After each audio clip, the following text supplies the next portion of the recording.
السلام علیکم ورحمۃ اللہ وبرکاتہ۔ نحمدہ ونصلی علی رسولہ الکریم، اما بعد۔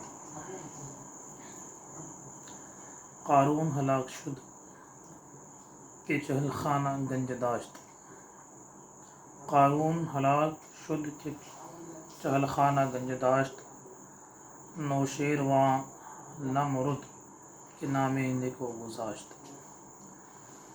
اللہ تبارک و تعالی اپنے فضل و کرم سے اور فخر موجودات سیدنا محمد مصطفیٰ ارواحنا فداہ صلی اللہ علیہ وسلم کے وسیلے سے ہم سب کی مغفرت فرمائے، اور رمضان المبارک میں جو بھی عبادت ہم سے ہو رہی ہے اس عبادت کو اپنی بارگاہ میں قبول فرمائے۔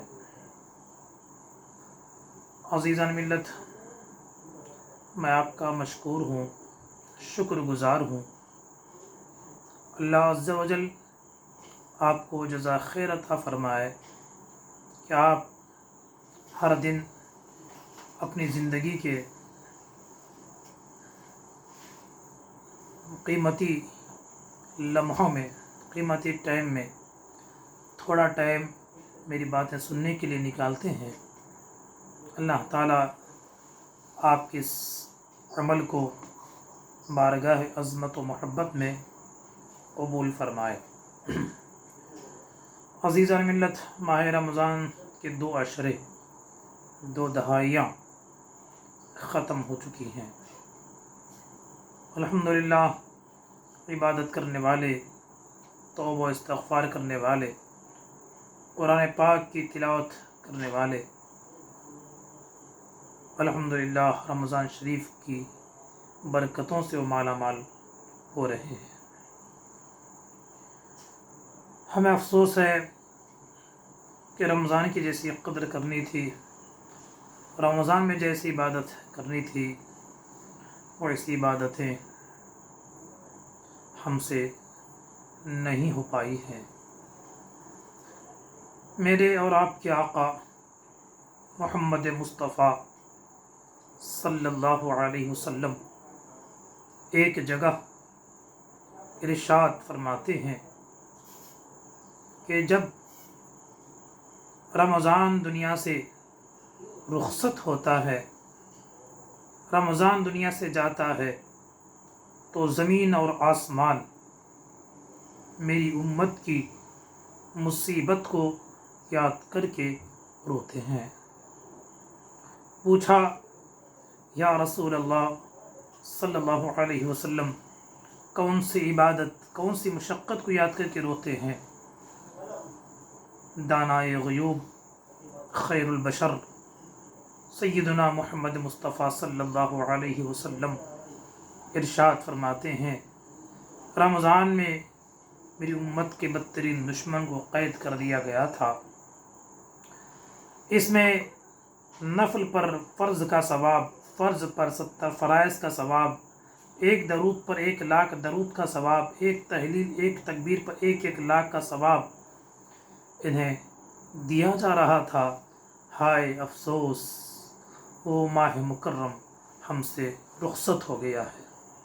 اللہ تعالی ہمیں بھی رمضان کے جدائی میں کچھ نہ کچھ دیر اس کے غم میں 2-4 قطرے آنسو بہانے کی توفیق عطا فرمائے۔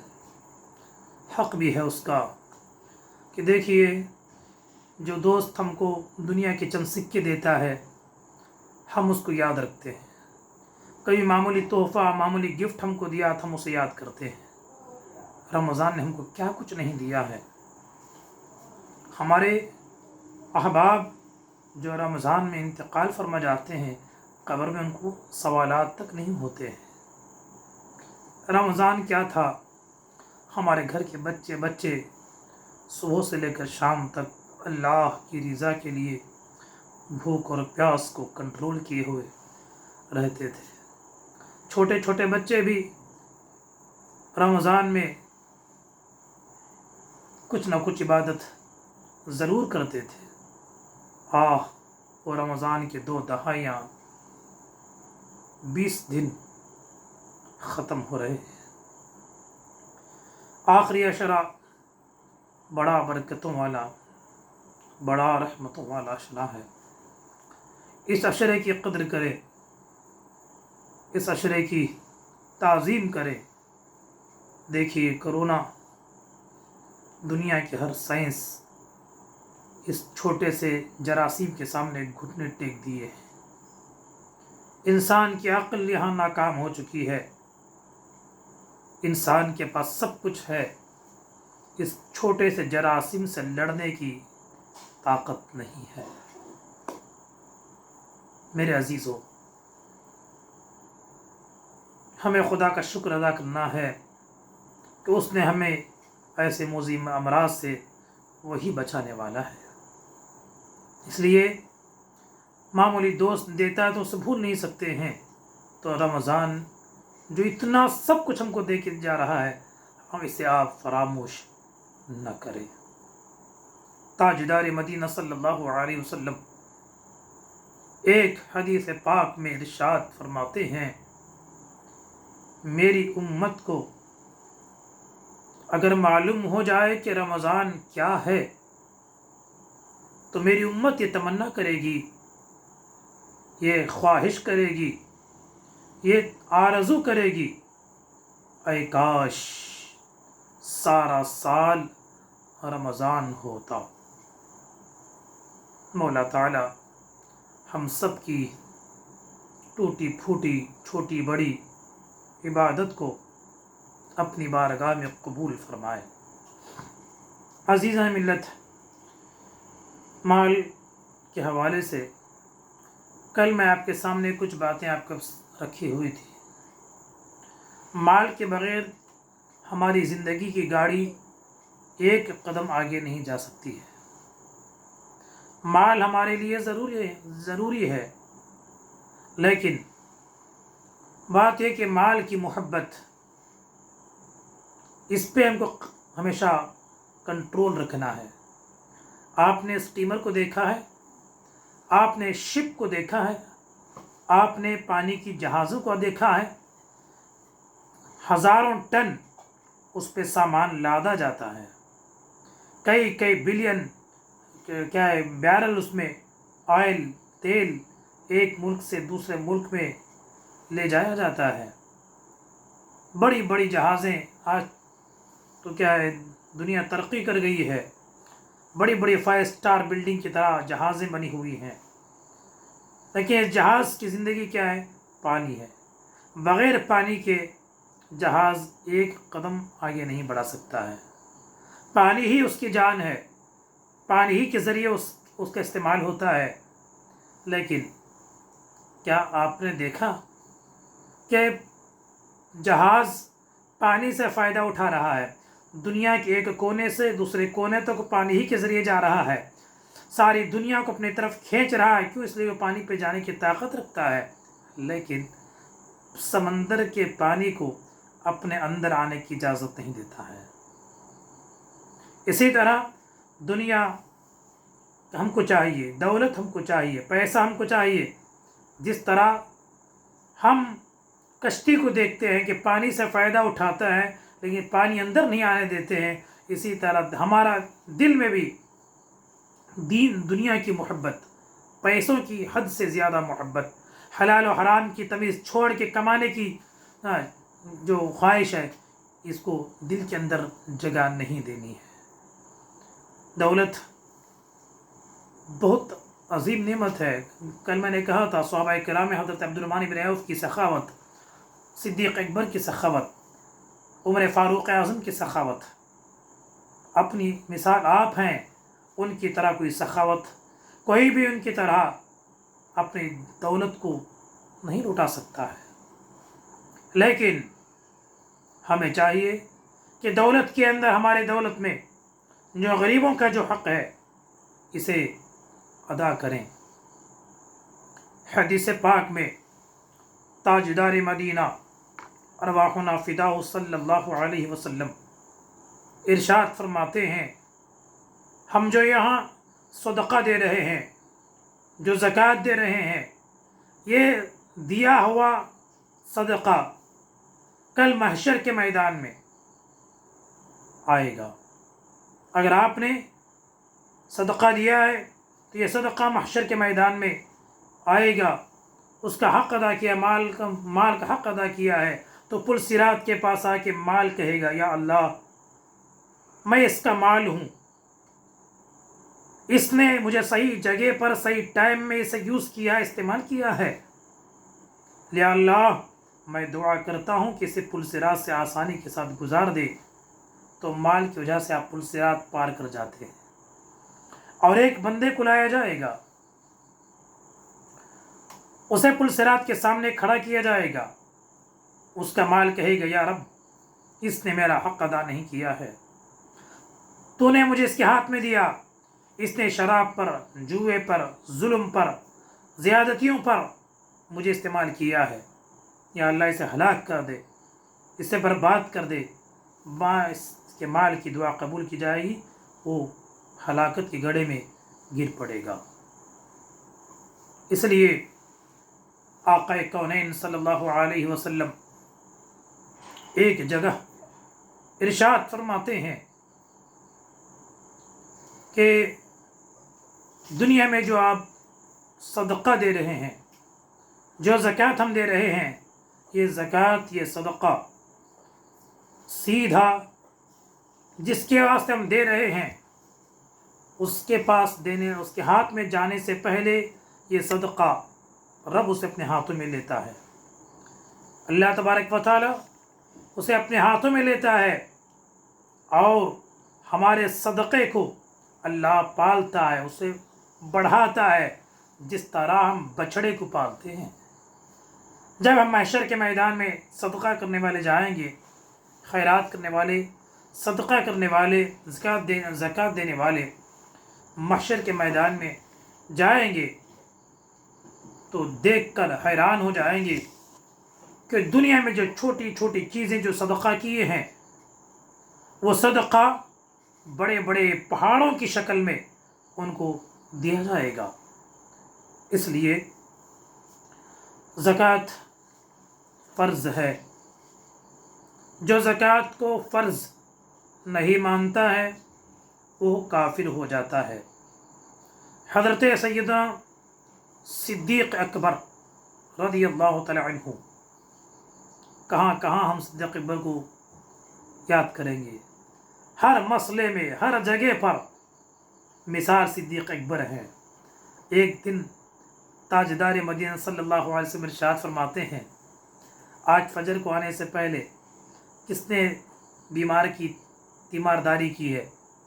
صبح کی نماز میں پوچھتے ہیں، نماز کو آتے آتے کون ہے جو بیمار کے گھر جا کے اس کی خیریت پوچھ کے آیا ہے؟ سب صحابہ خاموش ہیں۔ حضرت ابوبکر صدیق ہاتھ اٹھا کے کہتے ہیں، یا رسول اللہ صلی اللہ علیہ وسلم، نماز کو آ رہا تھا، پتہ چلا کہ فلاں بیمار ہیں، تو میں ان کے گھر جا کے ان کی عیادت کر کے آ رہا ہوں۔ اللہ کے بھی پوچھتے کون ہے مسکین کو کھانا کھلا کے آ رہا ہے؟ صدیق اکبر پھر ہاتھ اٹھا، الحمد سرکار آ رہا تھا، ایک بھوکا میرا کھانا کھلا کے آ رہا۔ ہر نیکی میں وہ سب سے آگے ہیں سیدنا صدیق اکبر رضی اللہ عنہ۔ جب پہلے خلیفہ بنے، نازک دور ہے، جب سرکار صلی اللہ علیہ وسلم ظاہری طور پر انتقال فرمائے جاتے ہیں، اس وقت جو درد کی جو کیفیت ہے، صحابہ کرام کی جو حالتیں تھیں، وہ بیان کرنے کے لیے وہ گھنٹوں کا اس کا لیے ٹائم چاہیے۔ اس وقت صدیق اکبر خلیفے بنے تو سب سے پہلے اسلام میں بھی پھیل رہا ہے، بڑھی رہا ہے۔ بعض لوگ کہتے ہیں ہم زکوٰۃ نہیں دیں گے، زکوٰۃ کے منکر ہو گئے۔ تو حضرت صدیق اکبر نے کہا، جو زکوٰۃ کا انکار کر رہے ہیں میں ان سے جہاد کروں گا۔ نبی کے دربار میں، سرکار صلی اللہ علیہ وسلم کے دور پاک میں، اونٹنی کا بچہ اگر تم زکوٰۃ میں دیتے اور اس بار نہیں دیے یا نہیں دیں گے تو میں تم سے لڑوں گا، جہاد کروں گا، کیونکہ نماز میں اور زکوٰۃ میں فرق نہ کرو۔ تو دیکھیے، زکوٰۃ کے ذریعے ہمارا مال پاک ہوتا ہے، زکوٰۃ کے ذریعے ہمارے مال میں برکتیں ہوتی ہیں، زکوٰۃ کے ذریعے سے آپ اللہ کی بارگاہ میں محبوب اور پسندیدہ اچھے آدمی بن جاتے ہیں۔ زکوٰۃ کے ذریعے سے آپ کے مال کی حفاظت ہو جاتی ہے، چوری سے، جلنے سے، نقصان سے آپ کا مال محفوظ ہو جاتا ہے۔ زکوٰۃ بہت ہی ایک اسلام کا ایک بہت اہم رکن ہے۔ اس کے ذریعے سے الحمدللہ ہزاروں غریبوں کے پیٹ بھرتے ہیں، ان کے پریشانیاں دور ہوتی ہیں۔ ہمارے مال میں اللہ نے غریبوں کی روٹیاں رکھی ہیں، ہمارے مال میں اللہ نے مجبوروں کی کچھ غذائیں، کچھ خرچے ہمارے ہاتھ میں رب نے دیے ہیں، اس لیے ہمیں اس کا خاص خیال رکھنا چاہیے۔ کل محشر کے میدان میں بہت سارے مالدار غریبوں کی وجہ سے جہنم میں جائیں گے۔ وہ لوگ غریب لوگ کہیں گے یا رب العالمین، ہمارا حق تو نے ان کے پاس رکھا تھا، یہ مالدار ہم ان کے پڑوس میں، ان کے گاؤں میں، ان کے شہر میں رہتے تھے، یہ ہمیں دیکھا کرتے تھے، زکوٰۃ کی ہم اہلکار لینے کا حق ہم کو تھا، انہوں نے اپنے مال میں سے ہمارا حق نہیں دیا ہے، تو غریبوں کی وجہ سے بہت سارے اہل ثروت مالدار جہنم میں جائیں گے۔ اللہ ہم سب کی حفاظت فرمائے۔ اس لیے زکوٰۃ فرض ہے۔ کس میں کتنا دینا ہے؟ چونکہ اکثر ہمارے سامعین جو ہیں شوافع ہیں، فقہی مسائل میں حنفی اور شافعی میں تھوڑا سا فرق ہوتا ہے۔ جیسے وضو میں دیکھیے، احناف کے نزدیک 4 فرض تو شافعی میں 6 فرض ہیں۔ وضو کیا، وضو کرنے کے بعد کہیں تھوڑا سا خون نکل گیا، خون بہہ گیا، حنفیوں کے نزدیک وضو ٹوٹ جاتا ہے، شافعی میں وضو نہیں جاتا ہے۔ وضو کیا، وضو جیسے کہ باہر آئے، بیوی نے ہاتھ پکڑا، شافعیوں کا وضو ٹوٹ گیا، ہمارا نہیں جاتا ہے۔ اس لیے زکوٰۃ کے مسائل میں بھی حنفی اور شافعی بعض جگہ پر تھوڑا سا فرق ہے۔ اس لیے میں انشاءاللہ العزیز آپ قریبی علماء کرام سے اس کے بارے میں معلومات حاصل کریں۔ حنفیوں میں 7.5 تولہ سونا جس کے پاس ہے، یا 52.5 تولہ چاندی کے پیسے یا چاندی جس کے پاس ہیں، اس کے اوپر زکوٰۃ فرض ہے۔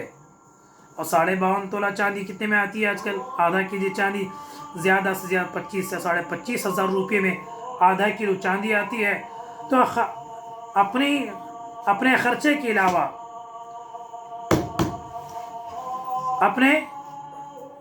کے علاوہ اگر اتنا پیسہ ہے کہ آپ سیف بچا ہوا پیسہ ہے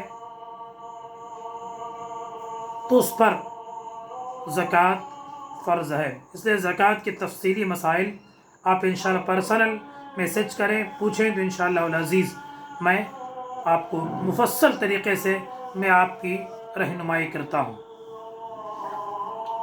بہت ساروں کے پاس کھیت ہیں، ناریل ہے، سپاری ہے، دھان ہے، اس پر بھی زکوٰۃ سے عشر کہتے ہیں۔ کون سے کھیت میں کتنا ہے، آپ خاص کر اس کی طرف توجہ دیں۔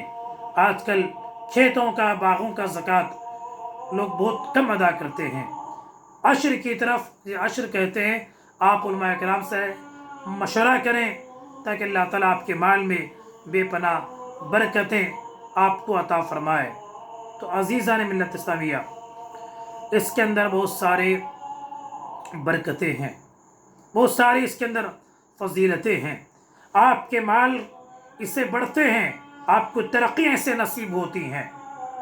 اس لیے تاجدار عرب و عجم صلی اللہ علیہ وسلم ارشاد فرماتے ہیں، صدقہ سے، زکوٰۃ سے آپ کے مال میں اضافہ ہوتا ہے، اس سے غریبوں کی مدد بھی ہوتی ہے اور آپ کو ترقیاں بھی نصیب ہوتی ہیں۔ اور اس سے اور کیا بڑا فائدہ ہوتا ہے، جو نہیں دیتے ہیں وہ آپ کے دینے کو دیکھ کر ان کو دینے کا ایک جذبہ بھی پیدا ہوتا ہے، ان کو دینے کا خیال بھی پیدا ہوتا ہے۔ وہ کیسے؟ دیکھیے بخاری شریف میں ایک روایت ہے، ایک آدمی ಒಬ್ಬರು ಝಕಾತಿನ ಕುರಿತು ಅಲ್ಹಮ್ದುಲಿಲ್ಲಾ ನಮ್ಮ ಈ ಪರಿಸರ ಎಲ್ಲ ಉಸ್ತಾದ್ಗಳು ಎಲ್ಲ ದಿನ ವಾಟ್ಸಪ್ ಮೂಲಕ ಫೇಸ್ಬುಕ್ ಮೂಲಕ ವಾದ್ ನಸೀಹತ್ ಮಾಡ್ತಾನೆ ಇದ್ದಾರೆ. ಅಲ್ಲಾಹ್ ಸುಬ್ಹಾನಹು ವ ತಆಲಾ ಎಲ್ಲ ಉಸ್ತಾದ್ಗಳ ಆ ಖಿದ್ಮತ್ ಕಬೂಲ್ ಮಾಡಲಿ. ಅಲ್ಹಮ್ದುಲಿಲ್ಲಾ ತುಂಬ ಜನ ಸದಕಾ ದಾನವನ್ನು ಕೊಡ್ತಾ ಇದ್ದಾರೆ. ಆ ಕೊಡುವ ದಾನ ಇನ್ಶಾ ಅಲ್ಲಾ ಖಂಡಿತವಾಗಿ ಕಬೂಲ್ ಆಗ್ಬೋದು. ಬುಖಾರಿ ಶರೀಫ್ನಲ್ಲಿ ಒಂದು ರಿವಾಯತ್ ಇದೆ. ಏನಂದರೆ ಒಂದು ವ್ಯಕ್ತಿ ತನ್ನ ಸದಕದ ಸಾಮಾನನ್ನು ಕೊಳ್ಳಿಕ್ಕೆ ಹೋಗ್ತಾರೆ. ಕತ್ತಲೆಯಲ್ಲಿ ಗೊತ್ತಾಗಲಿಲ್ಲ. ಒಬ್ಬರು ಕೇಳಿದರು, ಅವರಿಗೆ ಸದಕ ಕೊಟ್ಟುಬಿಟ್ರು. ಬೆಳಿಗ್ಗೆ ಚರ್ಚೆ ಆಗ್ತಾ ಇದೆ, ಒಬ್ಬ ಜಾನಿಯಾಗಿ ಅತ್ಯಾಚಾರ ಮಾಡೋರಿಗೆ ಸದಕವನ್ನು ಕೊಟ್ಟು ಬಿಟ್ಟಿದ್ದಾನೆ ಅಂತ ಬೆಳಿಗ್ಗೆ ಊರಲ್ಲಿ ಚರ್ಚೆ ಆಗುವಾಗ ಇವನಿಗೆ ದೊಡ್ಡ ಬೇಸರ ಆಯಿತು. ನನ್ನ ಸದಕ ಒಂದು ಜಾನಿಯತಾಗಿ ಆಗಿರೋ ಒಂದು ಹೆಣ್ಣಿನ ಕೈಗೆ ಸೇರಿದೆಯಲ್ಲ, ಇವತ್ತು ಪುನಃ ನಾನು ಸದಕ ಕೊಡಬೇಕಂತ ಹೇಳಿ ಸದಕ ಕೊಂಡೋಗ್ತಾರೆ. ಆ ಎರಡನೇ ಸದಕ ಒಂದು ಕಳ್ಳನ ಕೈಗೆ ಸೇರ್ತದೆ. ಪುನಃ ಊರಲ್ಲಿ ಬೆಳಿಗ್ಗೆ ಚರ್ಚೆ ಆಗ್ತಾ ಇದೆ, ನಿನ್ನೆ ಒಬ್ಬ ಸದಕ ಕೊಟ್ಟಿದ್ದಾರೆ ಮಾರಯ್ಯ. ಯಾರಿಗೆ? ಕಳ್ಳನಿಗೆ. ಒಂದು ಕಳ್ತನ ಮಾಡೋನಿಗೆ ಸದಕ ಕೊಟ್ಟು ಬಿಟ್ಟಿದ್ದಾರೆ ಅಂತ ಚರ್ಚೆ ಮಾಡುವಾಗ ಈ ಸುದ್ದಿ ಇವ್ರಿಗೆ ಗೊತ್ತಾಯಿತು. ಹೇಳ್ತಾರ, ಏನು ಮಾಡೋದು, ನಿನ್ನೆ ಸದಕ ಜಾನಿಯತಿಗೆ ಹೋಯಿತು, ಇವತ್ತಿನ ಸದಕ ಕಳ್ಳನಿಗೆ ಹೋಗಿದ್ದಲ್ಲ, ಪುನಃ ಇವತ್ತು ಕೂಡ ನಾನು ಸದಕ ಮಾಡಬೇಕು. ಇವತ್ತಾದರೂ ಅದರ ಯಾರು ಹಕ್ಕವರಿದ್ದಾರೆ, ಅರ್ಹತೆ ಯಾರಿಗೆ ಇದೆ, ಅವರಿಗೆ ಆ ಸದಕ ಸಿಗಬೇಕು. ಹಾಗೆ ಮೂರನೇ ಬಾರಿ ಸದಕ ಕೊಂಡೋಗುವಾಗ ಒಂದು ಸೇಠ್ ಸಾಹೇಬರು, ದೊಡ್ಡ ಶ್ರೀಮಂತರು, ಹಣ ಇದ್ದವರು ಆಚಿಂದ ಬರ್ತಾ ಇರ್ತಾರೆ. ಇವರು ಆ ಸದಕದ ಮಾಲ್ ಹಣ ಆ ಸೇಠ್ ಸಾಹೇಬರಿಗೆ, ಆ ದೊಡ್ಡ ದನಿಗೆ ಕೊಟ್ಟು ಬಿಡ್ತಾರೆ. ಪುನಃ ಮಾರ್ಕೆಟಲ್ಲಿ ಚರ್ಚೆ ಆಯಿತು, ನಿನ್ನೆ ಒಬ್ಬ ಸದಕ ಕೊಟ್ಟಿದ್ದಾನೆ. ಆ ಸದಕ ಊರಿನ ದೊಡ್ಡ ಶ್ರೀಮಂತನಿಗೆ, ದೊಡ್ಡ ದನಿಗೆ ಆ ಸದಕ ಸಿಕ್ಕಿದೆ. ಇವರಿಗೆ ತುಂಬ ಬೇಸರ ಆಯ್ತು. ಏನಪ್ಪ, 3 ದಿನ ಕೂಡ ನನ್ನ ಸದಕ ರದ್ದೈತಲ್ಲ, ಯಾರಿಗೆ ಕೊಡಬೇಕು ಅವರ ಕೈಗೆ ಹೋಗಲಿಲ್ವಲ್ಲ, ಕಬೂಲ್ ಆಗಿದೆಯಾ ಇಲ್ವಾ ಅಂತ ಒಂಥರ ಮನಸ್ಸಿಗೆ ಗೊಂದಲ, ಬೇಸರ ಆಗುವಾಗ ಸುದ್ದಿ ಬಂತು ಸಪನದಲ್ಲಿ, ನೀವು ಕೊಟ್ಟಿರುವ 3 ಸದಕ ಕೂಡ ಅಲ್ಲಾಹ್ ಕಬೂಲ್ ಮಾಡಿದ್ದಾನೆ. ಯಾಕೆ? ಫಸ್ಟ್ ದಿನ ನಿಮ್ಮ ಸದಕ ಒಂದು ಜಾನಿಯತ್ ಕೈಗೆ ಸೇರುವಾಗ ಆ ದಿನ ಆ ಜಾನಿಯತ್ ಅತ್ಯಾಚಾರ ಮಾಡಲಿಲ್ಲ, ಹಿಂದೆ ಬಂದಿದ್ದಾಳೆ. ಹಾಗೆ ಮಾರನೇ ದಿನ ನಿಮ್ಮ ಸದಕ ಒಂದು ಕಳ್ಳನ ಕೈಗೆ ಸೇರುವಾಗ ಆ ಕಳ್ಳ ಅದನ್ನ ಕಳ್ತನ ಮಾಡಲಿಲ್ಲ, ಅದೇ ಸವಾಬ್ ನಿಮಗೆ ಸಿಕ್ಕಿದೆ. 3ನೇ ದಿನ ನಿಮ್ಮ ಸದಕ ಒಂದು ಸೇಟಿಗೆ, ಒಂದು ದೊಡ್ಡ ದನಿಗೆ ಸಿಗುವಾಗ ಆ ದನಿಗೆ ಆಶ್ಚರ್ಯವಾಯಿತು. ಇಷ್ಟು ದೊಡ್ಡ ಬಡವ, ತುಂಬ ಒಂದು ಮಿಸ್ಕಿನ್ ಆಗಿರೋ ಮನುಷ್ಯ, ಒಂದು ನಾರ್ಮಲ್ ಇರುವ ಒಂದು ಸಾಮಾನ್ಯ ಮನುಷ್ಯ ಈ ರೀತಿ ಕದ್ದು ಸದಕ ಕೊಡುವಾಗ, ಮುಚ್ಚಿ ಸದಕ ಕೊಡುವಾಗ ನಾನೇ ಕೊಡಬಾರದು ಅಂತ ಹೇಳಿ ಅವರು ಕೂಡ ಸದಕವನ್ನು ಕೊಡಲಿಕ್ಕೆ ಶುರು ಮಾಡಿದ್ದಾರೆ. ಹಾಗಾಗಿ ಅವರ ಸದಕ